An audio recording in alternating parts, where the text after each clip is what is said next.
आज की हमारी वीडियो इसहाबे काफ पर है कि ये इसहाबे काफ कौन थे और ये कैसे 300 साल तक सोए रहे। ये वाक़या उस ज़माने का है कि जब हज़रत ईसा अलैहिस्सलाम के बाद अहले अंजील बुत परस्ती में मुब्तला हो चुके थे।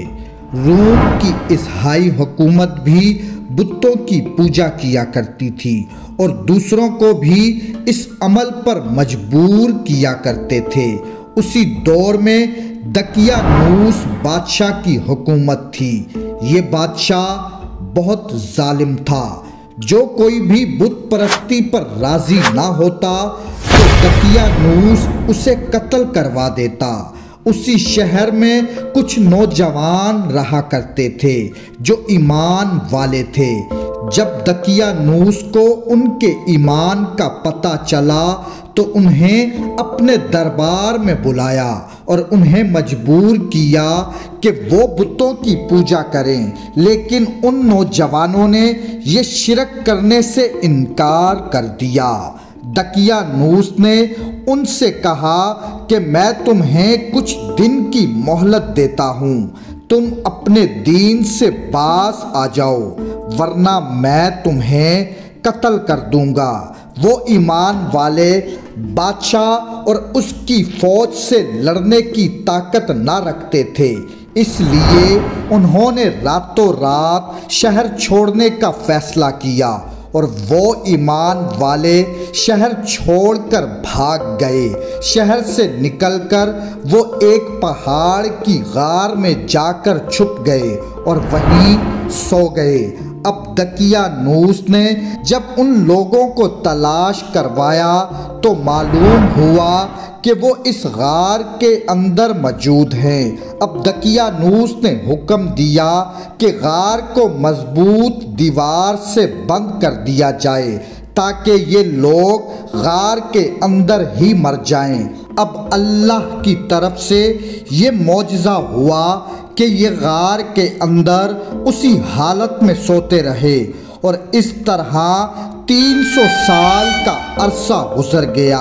यही अल्लाह का मौजज़ा था कि ना उनके जिस्म खराब हुए, ना उनको मौत आई, ना वो नींद से बेदार हुए। लेकिन 300 साल बाद दकियानूस की हुकूमत का खात्मा हो चुका था। इसी दौरान कई बादशाहों की हुकूमतें आती रही और चली गई, यहाँ तक कि रूमी लोग भी ईसाईयत इख्तियार कर चुके थे। इसी ज़माने में एक बादशाह की हुकूमत थी जो नेक दिल और इंसाफ पसंद बादशाह था। अब वो 300 साल बाद जब वो नींद से बेदार हुए तो एक दूसरे से कहने लगे कि शायद हम यहाँ एक दिन या इससे कम मुद्दत सोए हैं। अब उन लोगों को शदीद भूख लगी, लिहाजा उन लोगों ने अपने एक साथी जिसका नाम यमलीखा था उसे बाजार भेजा ताकि वो उनके लिए खाना लाए। अब यमलीखा अपने ज़माने के सिक्के लेकर बाजार आया और बाजार में एक रोटी की दुकान पर गया ताकि उससे कुछ नान खरीदे। लेकिन जब दुकानदार ने उसके पास सोने के सिक्के को देखा तो उसने सोचा कि शायद इसके पास कोई पुराना खजाना है। लिहाजा उस दुकानदार ने यमलीखा को बादशाह के सिपाहियों के हाथ पकड़वा दिया।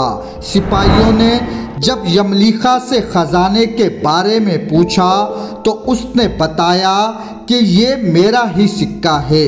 यमलीखा ने दकियानूस बादशाह के बारे में उन सिपाहियों से पूछा तो सिपाहियों ने बताया कि इस नाम का तो कोई बादशाह मौजूद ही नहीं है, लेकिन 300 साल पहले इस नाम का एक बुतपरस्त बादशाह गुजरा है। अब यमलीखा हैरानो परेशान हो गया। अब यमलीखा ने बताया कि हम कल ही इस शहर से अपना ईमान और जान बचाकर भागे थे।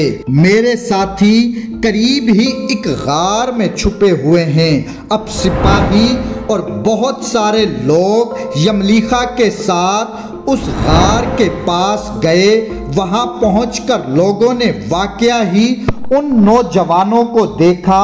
इस सारे वाकये की खबर जब बादशाह को हुई तो वो भी फौरन उन नौजवानों को मिलने उस गार की तरफ आया। उस बादशाह ने अपने आबाए अजदाद से उन नौजवानों का किस्सा सुन रखा था जिन्हें इसहाबे काफ कहा जाता था। 300 साल पहले वो अपने ईमान को बचाने के लिए एक गार में छुप गए थे।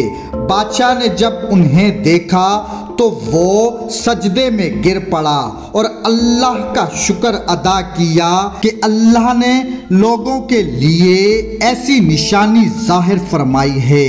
अब इसके बाद इसहाबे काफ ने बादशाह को दुआ दी और वापस गार में जाकर सो गए और इसी हालत में अल्लाह ने उन्हें मौत दे दी। मोमिनीन कराम, ये वाकया कुरान मजीद में इसलिए बताया गया है कि कुफार इस बारे में ये सोचते थे कि अल्लाह इंसान को मरने के बाद कैसे जिंदा करेगा। इसलिए ये किस्सा अल्लाह ने कुरान पाक में इरशाद फरमाया। और मोमिनीन कराम, इसहाबे काफ में कितने लोग शामिल थे, इस हवाले से तारीख की किताबों में इख्तलाफ पाया जाता है। मुख्तलिफ किताबों में इनकी तादाद 5, 6 या 8 बताई गई है। असल हकीकत उन नौजवानों की तादाद कितनी है ये किसी को भी नहीं पता, ये सिर्फ अल्लाह जानता है। अल्लाहुम्मा सल्ले अला मुहम्मद व आले मुहम्मद।